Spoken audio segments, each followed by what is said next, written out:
بسم اللہ الرحمن الرحیم۔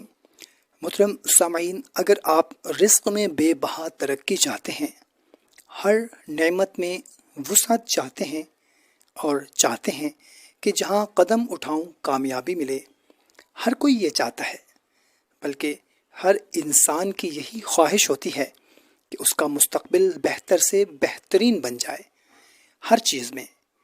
تو اگر آپ بھی یہی چاہتے ہیں تو کمنٹ میں آمین لکھ کر اس ویڈیو کو شیئر کر دیں، جزاک اللہ۔ تو محترم سامعین، نمازوں کی پابندی کے ساتھ ساتھ کسی کا دل نہ دکھائیں، یہ ایک چھوٹی سی آیت بتا رہا ہوں جو سورہ فتح کی پہلی آیت ہے، انا فتحنا لک فتحا مبینا۔ اس کا ترجمہ یہ ہے، بے شک ہم نے آپ کو فتح مبین عطا فرمائی۔ تو سامعین، یہ آپ نے فجر، عصر اور عشاء کی نماز کے بعد 33 مرتبہ پڑھنا ہے، تو پورے دن میں 99 مرتبہ یعنی کہ 99 مرتبہ ہو جائے گا۔ اول و آخر 3 مرتبہ آپ نے درود شریف پڑھنا ہے۔ پھر اس کے کمال دیکھیں، انشاءاللہ عز و جل وسعت، برکت، فتح، کامیابی آپ کا مقدر بن جائے گی۔